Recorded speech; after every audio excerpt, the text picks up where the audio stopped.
a Second Life than Second Life is. Yeah. Yeah.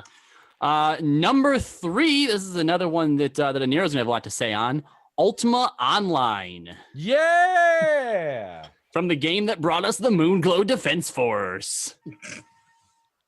Yeah. So why does Ultima Did you Online... really need to take it there? I Yes. love the Moonglow Defense Force. That is one of my favorite stories you've ever told. It is a great story. It is. It really is. I think that you probably have the most like when you think back to like, you know, the early 90s and like the development of like the MMO genre and like what that sort of like looked like, you have the most quintessential early MMO experience out of all of us. And I think it because of the Moonglow Defense Force, I think. Really? Honestly, yes. That look, I don't know if this is actually a real story or if this was you just kind of like embellishing a little bit, but you like told us like how, you know, you were part of it and like your mom would be like, take the trash out, Nathan. And like, you'd have to run the trash down. Like, you know, the city council was convening like that. I don't know why, but even outside of just like taking the piss out of you, like that story and that image has always been one of my favorite. Well, I mean, and it's weird because it was role playing that didn't feel like role playing. Right? Like it wasn't like, how has the Moonglow Defense Force been this weeketh? You know, like it wasn't terrible at that, so I'm glad it wasn't. I know it wasn't like that shit, right? Like it was actually people, like it was more, I don't know, it was more like a podcast where we were being kept up on info about the game, things that had happened in the community in the last week or month. I forget how often we would do the meetings. And it was one of those things where it made me think like, wow, like, dude, a radio show would be really helpful because then you could take all of this information and send it out to a whole bunch of people without having them have to be in one same physical space. But what was kind of cool about it at the same time was the fact that we were all going to one building. We're all going to the same place. And then it was like you would think that like chaos would erupt or people would just start killing each other, or, you know, like, but no, like we would all kind of like sit in chairs and it was like it was very orderly. But no one told us to do that. No one had to enforce any of that. It was just rules within the game or anything like that. Right. Like because there was Ultima Online was another one of the really early player driven, like player content created type stuff, right? Yes and no. Like there were a whole. It was an MMO that could function with very little player input, but it was open enough to allow you to do stuff like form your own group or like have a political system. It was weird because it felt less like playing a game and it felt more like chatting in an online community, like one of those early showing up online, like an after-school club, maybe. No, it was a message board feel. Yes, Nika. Yes, that's like in the early days of like AOL and the internet. When we were still using like dial-up modems and shit, like the communities that you were a part of when you were 13, 14 years old that were just still like they were all just forum boards. Yeah, it was. And it felt more akin to that, where there was this like natural shaking out of order that happened. And I don't know how it did, because like now you get into an MMO and it's just jabbering jackasses jumping on furniture and doing dumb shit all Back fucking in my day. day, we sat in those chairs. No, but it was almost like, holy shit, there's a chair as an item. Let's see if my character can sit on it. Like, did they program this game to be that intricate? And because they did, you're like, oh, fuck, I want to sit on everything. And I gotta sit on everything. But like, we could sit everywhere. That novelty has worn off, and so people are like, oh, there's a chair, of course you can fucking sit on that. And absolutely, think about this, you were able to sit on chairs in FF11 as of Seekers of Adulin.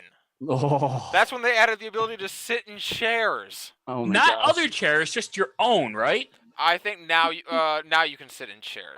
Well, I know. Well, when I was playing with you, at least, which was when like last year. Yeah.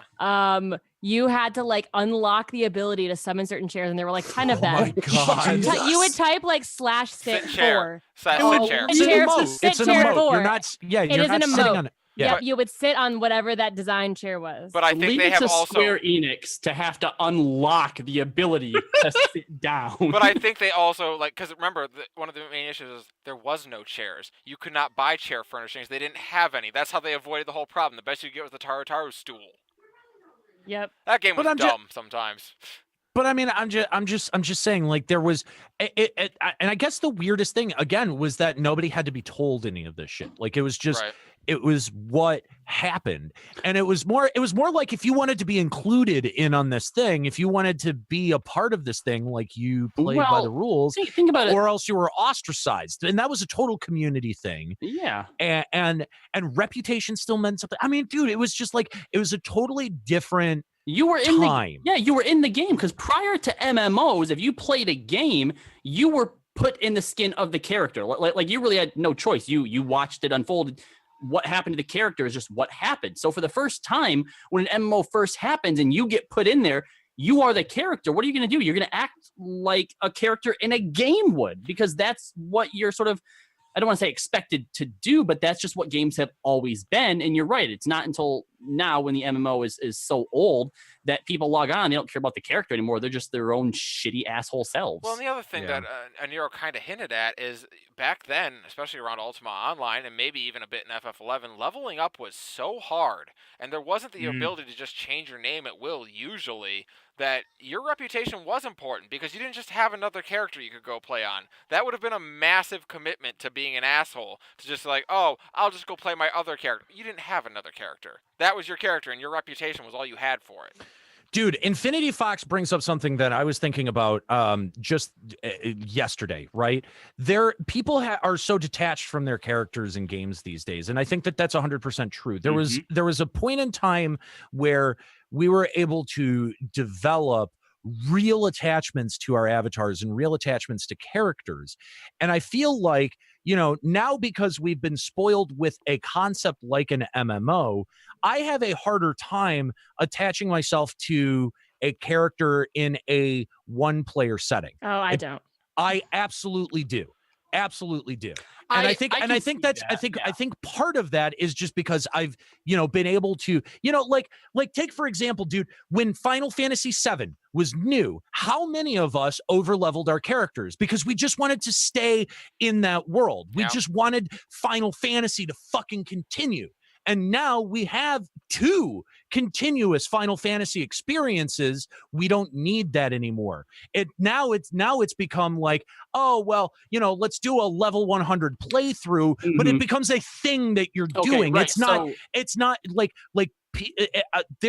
fuck, dude, my Final Fantasy VII game was so overleveled because I just loved the action of playing it. I loved the game of playing it. And since MMOs in general, since I've gotten into MMOs, and maybe this is me and not necessarily indicative of the fact that Final Fantasy MMOs exist, but I do think that by virtue of having a persistent online character in certain games, that it becomes harder in general for people to form a connection with the world or characters of a first-person game, because that experience is fleeting and temporary. Let me try to hold on. Wait. Problem. Mika, okay. I want to clarify something really quick because I think I see what you're talking about. He's not talking about a personal investment in like Noctis as a character. What he means is like when I was playing Shadow of Mordor last night, and I'm going to get all these extra things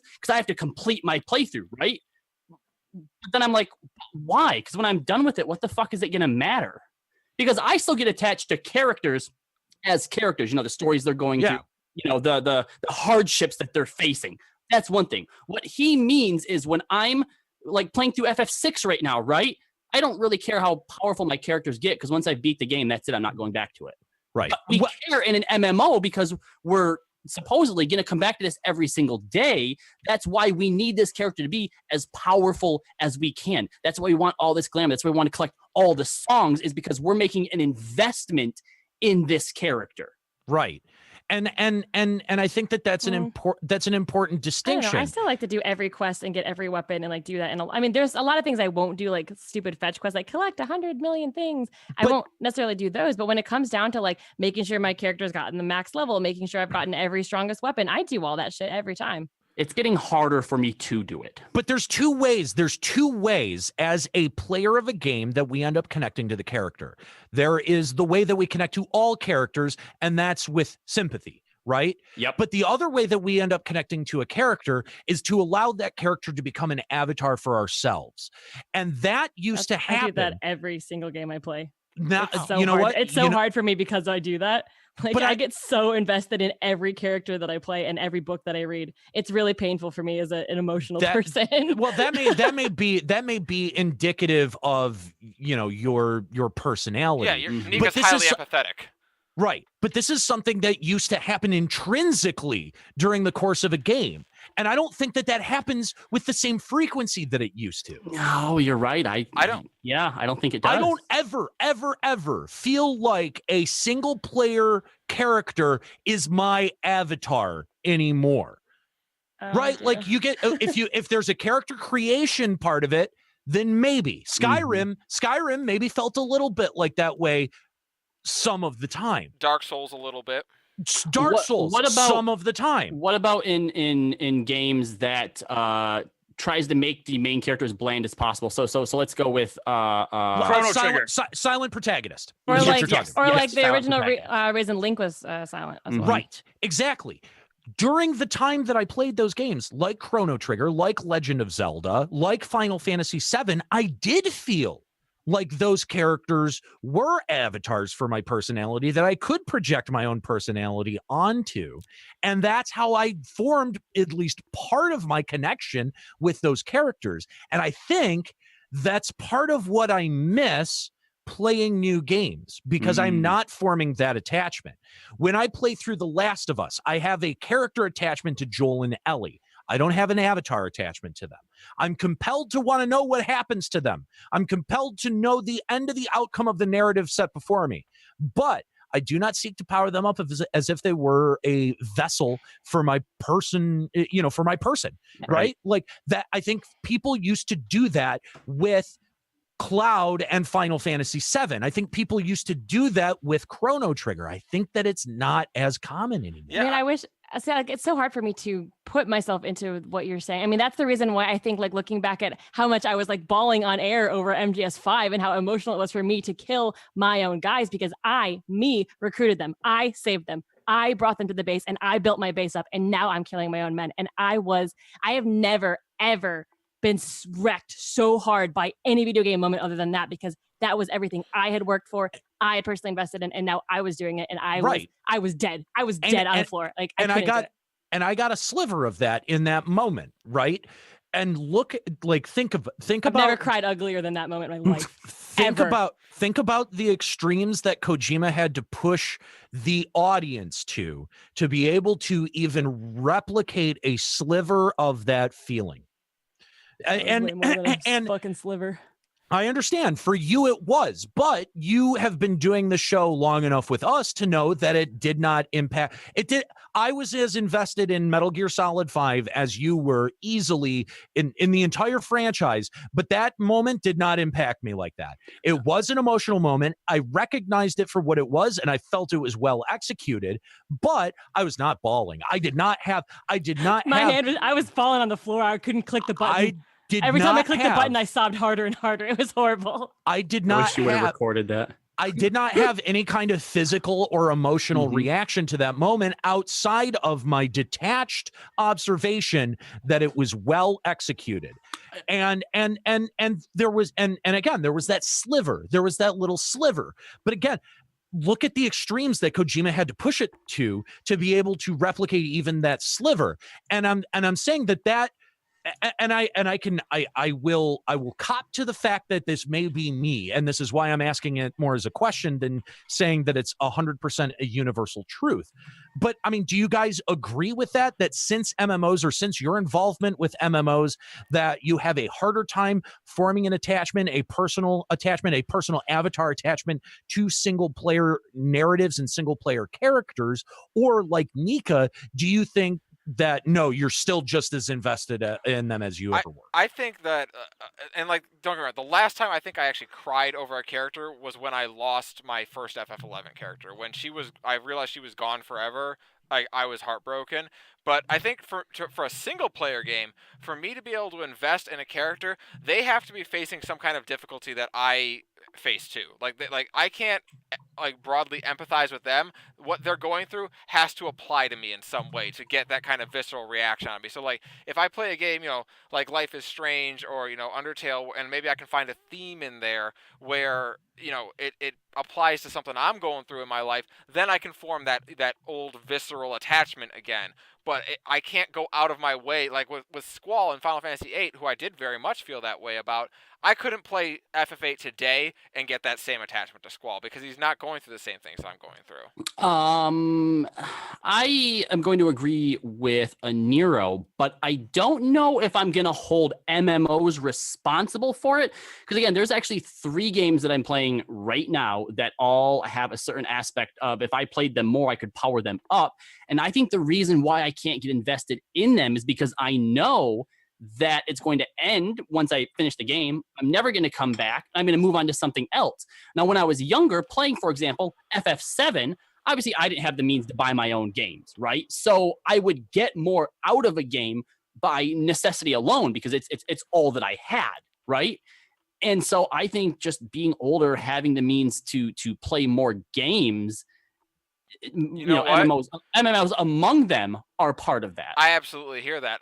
I did that with FF9 because I got it for Christmas and I knew I wasn't getting any new games for a while, so I better get my money's worth out of it. And that's the last FF I dramatically overpowered. Callow, I think this is probably why I'm so heavily into cosplay, because when I do connect with the character so hard, like I will then kind of physically place myself in the character. And then once I'm at a convention, and I love going, especially to the Metal Gear ones, like the group meetups, where then you can just sit there and gush about the game with other people who love it as much as you do and who relate and connect with characters as much as you do. For me, then the game experience doesn't have to end and it will just keep going on forever. Right, but I'm not saying that I want the game experience to end because I would like. Well, no, I said, but that's why you're not getting invested, because you know it's going to end. I feel like for me, because I get so overly invested and emotional in everything, I purposefully make it my mission to make sure my attachment and my investment in that game never ends. Right, but I don't. It doesn't have to end, because even when I was younger and I would beat FF7, like Aniro said, you would just reload your last save near the end and then just start grinding. My prized lost FF7 file had everyone at 999 with all of their stats at 255 because I would just grind out morphing things with Yuffie and using gravity and the Sunken Gelnika for hours upon hours upon hours on end, even after I beat it. But it's not just that, I know it's going to end, so now I'm not going to do it. I have so many other things to play. So the reason it has to end is so that I can move on to something else. So, yes, you may choose to, cosplay and try to extend that with certain games. I want to move on to the next game because I have so many freaking games to play. I feel that. That's why I actually have, probably, no exaggeration, 13 games that I bought on release day that I haven't touched. That kind of shit happens to me. Like, I've had... Like, I bought a lot of even the 3DS Zelda games. I still have Skyrim sitting on my computer. I have Persona 5. I have, I can't even list. I have so many games. I bought the FF10 remaster and still haven't touched it on release. I bought the special edition on the store, got it on release day, haven't touched it because I have other games and it sucks. I have a problem. Little bit. So, a lot of it. So that was number 3. Should Ultima? Wow, that Online... was a big tangent. But it was a good discussion. It was. That was a big tangent. Yeah, that's definitely gonna be one of our highlights for the day. But so Ultima Online, should it be where it's at on the list? Absolutely. Yes. Okay. Absolutely. I think I agree too. Yeah, I can't argue with that. I actually may have flipped it with number 2. I think so too, honestly. I think it's heavily debatable. They're both great. Yes, Well, no, I totally agree with that. I think that they're equally as influential on MMOs as a genre. But I just kind of have to go with my personal feelings on that one. And in my book, Well, no, and Ultima you know what? Online was better than number 2. The reason why I think I would put Ultima Online before number 2, which is EverQuest. Ultima Online came out before EverQuest did It did. by 2 years. It did. Yep. Yeah. But basically, yeah, the reason they're giving EverQuest number 2 is they're essentially saying that it kind of started it all. Well, I don't. In some ways, it did. I mean, I think it was the first big one that got a lot of like media attention, because that was the one that, you know, like Evercrack, like, you know, this is where people were like, holy crap, people are getting addicted to this stuff. Yeah, my first roommate in college, it was really funny because like when none of us could get a hold of her, like we were 4 roommates, and we're like, man, this girl's probably gonna be really weird. And of course, I was like, oh gosh, I get stuck with her in my room. And it turns out she's just a hardcore EverQuest player, and that's what she did all the time. So I got to see a lot of it, and she was really into it. It seemed pretty cool, actually. Like, they would even do like April Fool's events where like all the characters would like change. I don't know. It was really cool. And I just feel like there was a lot of community involvement and a lot of like developer and like community team involvement with the players. Probably the earliest incarnation of what the modern day MMO would eventually turn into. I agree with that. I mean, EverQuest, at the end of the day, it's been, what, 20 years now? 20 years, yeah. And 1999. And that game is still... You can still download and play EverQuest to this day. Yeah, and like more people play EverQuest than EverQuest 2, right? Because that one didn't do very well. That is correct. EverQuest 2 did not do particularly well. That's why it's only an honorable mention. Right. I mean, I had played EverQuest for a little bit, and I think my biggest problem with it was the progression system.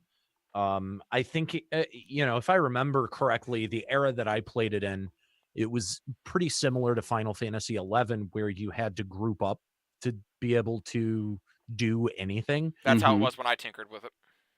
And I because I had started with Ultima Online, and I was pretty invested in Ultima Online by the time I had started to check out EverQuest. Oh, I remember what it was. I couldn't run EverQuest on my own computer. I had my own computer, but of course, like I got my parents' hand-me-down computer, so it could run Ultima Online just fine. But EverQuest, I had to play up on my parents' computer, and that sucked. And their computer was technically better, but it sucked to just have to play it in the living room. And were your parents would judge you? No, I don't. They didn't forbid it. It was just, you know, I had to share it with my sister. You just had no privacy to people come by and asking you stuff when you're in the middle of doing something in the game, and you're like, fuck. Although at that time, I remember showing off MMOs to like my parents or my grandparents and being like, isn't this amazing? Like, it's a video game, but the other people who are moving are actually other people controlling a character on a computer somewhere else in the world. That's what I was like with 11 showing people. Yeah. Yes. My grandfather thought FF11 was the coolest thing in the world, and he wanted it.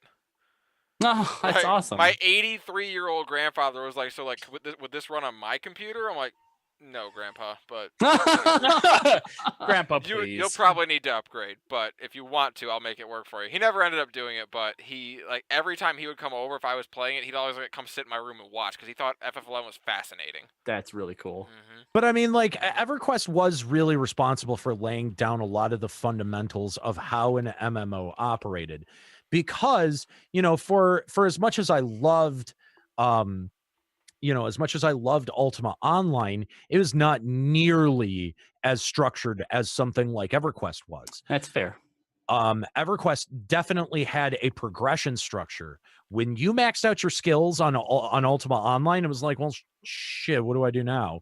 Like, there were enemies that you needed more than one person to kill. Like, you couldn't solo them, and you could do some loot farming.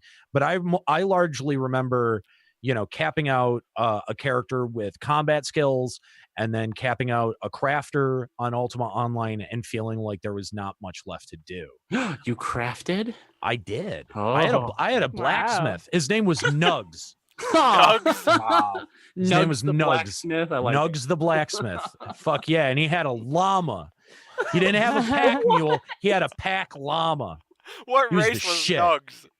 I don't know that you could do races in Oh. Ultima Online. I think it was just straight up human. But he looked a little bit like Yuffie from One Piece, where he had a big goofy straw hat and he walked around with a llama. He might have had overalls too.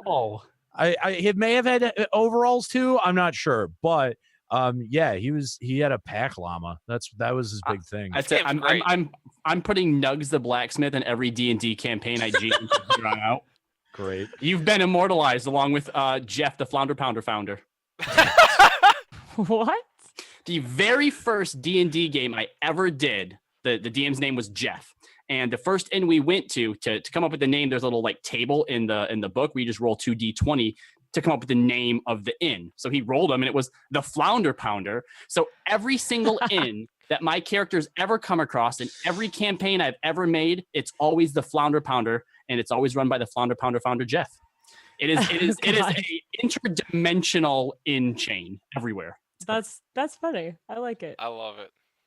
I love role-playing games. Don't encourage him. No, please do more with the Flounder Pounder. And now Nugs the blacksmith is going to be the Flounder Pounder founder Jeff's best friend. So all right, yeah, EverQuest. You have to name his llama. Does he not? Did the llama not have a name? No, I never named him. I think it's just going to be llama.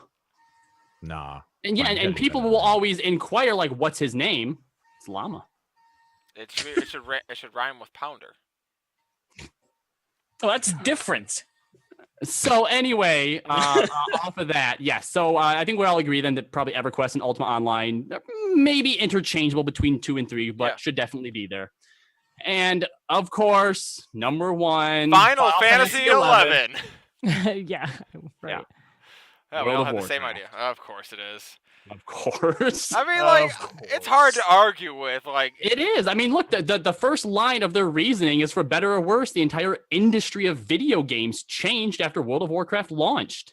Not just MMOs, but the entire video game industry. No, games became far more mainstream because of World of Warcraft. Video gaming in general. It became because video games and World of Warcraft are still a household name. Like when people ask me what games I play, or like I try to talk about how I met my husband, I'm always like, it's kind of like World of Warcraft, and it doesn't matter how old they are, they know what that means. They get it. Yeah. Well, and if any single game, I think, kind of like shaped the idea of like instant gratification in gaming nowadays, unfortunately, I'm going to attribute at least quite a bit of that to World of Warcraft. Look at it this way: do you think esports would be a big thing today without World of Warcraft, even though they have little to nothing to do with esports? I think it's absolutely a big part of the founding of esports. Really? Just because it brought gaming into such the forefront. Yeah, esports wouldn't exist if gaming wasn't more mainstream, and gaming wouldn't be more mainstream if it wasn't for WoW. So I feel like there's a long chain of. Okay, yeah, maybe. I don't think it's as direct, but I think it's definitely. I think that you can definitely say it with Blizzard. But yeah. I mean, if you think about it, World of Warcraft was really the first MOBA. It was. Wait, did Dota come before League of Legends? Dota came well before League of Legends. World of Warcraft was probably the first MOBA. Defense of the Ancients is a World of Warcraft 3 mod. Or, I'm sorry, Warcraft 3 mod. I'm sorry. Yes. World of Warcraft 3. Are we there already?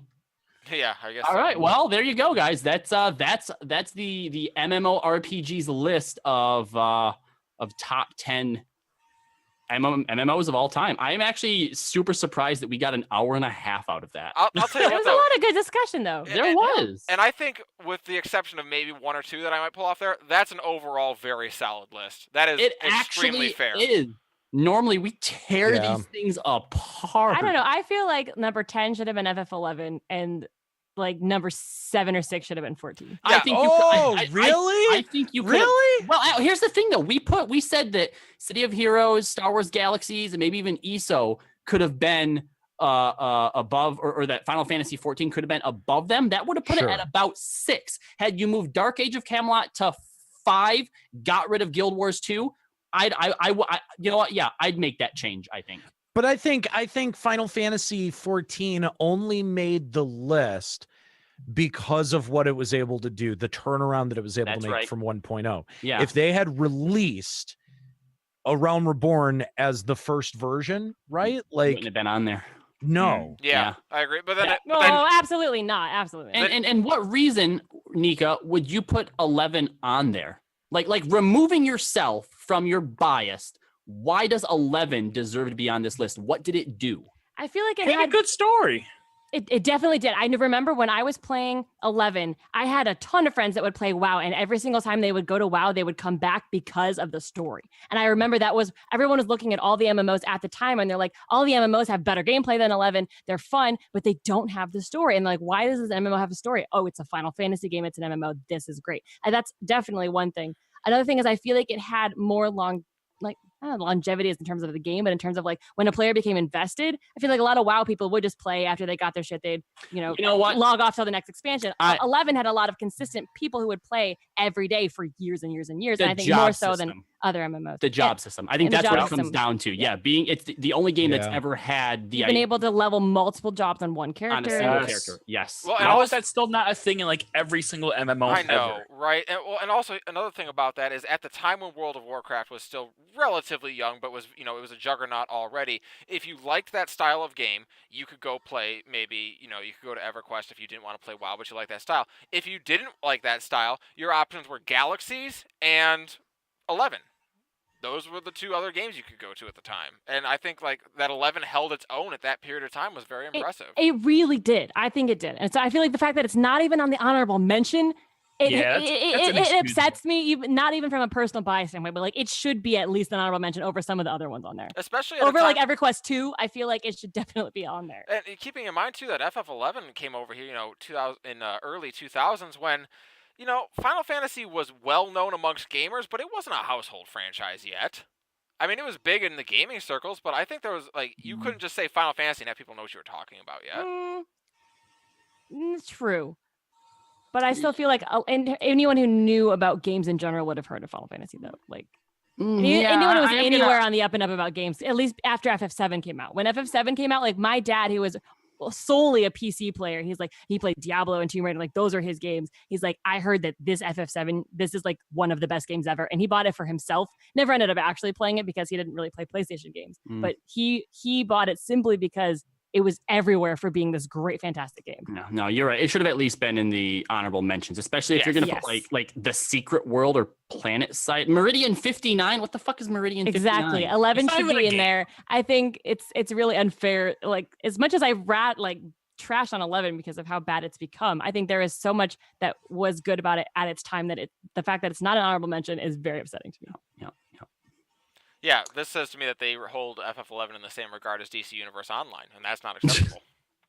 Agreed. I mean, where is the Matrix Online in this list, right? Oh, God. Number 2. In the garbage, where it belongs. I know. Oh, yeah? Were you a big Matrix Online fan? Yeah, I was the one. No, you weren't. You weren't. Check it out. No, you were too busy. You were too busy playing City of Heroes and being a ripoff of Captain Cold. I actually hey, Captain Cold didn't exist when I played that game, okay? Yes, he did. He listen, I don't think so. It was back when I was like in high school. I actually played enough of Matrix Online to know that there was nothing, and I mean nothing, redeemable about that game. Okay, well, to be fair, I was bluffing under the assumption that nobody ever played that game, and apparently I was wrong. Dude, here we have the one person. You're talking. Hold up. Bitch, I beta tested it. What? I played the Matrix Online. Dude, this was the early 2000s. The Matrix was awesome. Of course people were going to play that. Yeah. And guess what? It was trash. When it was suggested, like when people first heard about its development, they went apeshit for it, and then they got their hands on it, and it was so unbelievably bad and buggy. Well, not everyone can be the one, and that's what everybody would want to be. No, I completely disagree. Like, I think there is almost no better world more suited for an MMO. That IP is perfect for an MMO or for a pen and paper RPG. Like, it's perfect. Let me tell you about the best aspect of the Matrix Online. Okay, it was the login screen, because it made it feel like you as a person were logging into the fucking Matrix. That's cool. And that was awesome. So That basically, log shit- in and then log back out and never go back. It was like the most basic text prompt, but for some reason, it was the way that they delivered it. When I sat down to log in, I was like, man, I feel fucking cool. And then you got to the game and you're like, oh, right. Oh no! Oh no! It's awful. It was literally the most memorable aspect of that game. No, that game was so awful, and I'm so bummed that the pen and paper RPG got canned. They never released it. I'm sure you can probably find a fan made one out there somewhere. Oh yeah, though. absolutely. There's probably But one. those made are in shit. They have no D&D. balancing in that. Yeah. All right, is that it? Are we done? Did we make it? Yeah, Yeah. we made it. It is. I just It finished. is. This works out. I just finished downloading the new Checkpoint episode. It's ready. This is great. That's funny. Neil is saying Xerox is logging into the Matrix. I guarantee you that was probably my fucking character. Oh yes. I can almost guarantee you that would have been my character name at that point. Oh, awesome. We made a lot of nostalgia on this show today. There's so many people in the chat losing their minds all episode long about some of these old games. And like, what would we have talked about for FF14?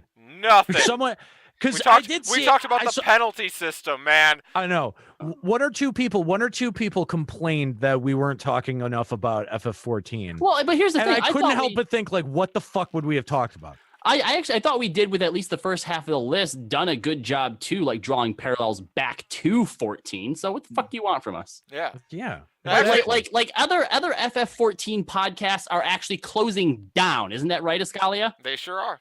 Yeah. So what else did you want from us? Yeah, we're doing our best. We're still putting an episode out. Yeah. Look, Kastraz, who's probably one of our biggest detractors, says this is a great episode. Yeah, it was outstanding. Fine. It was Yeah. fun. I had a good time today.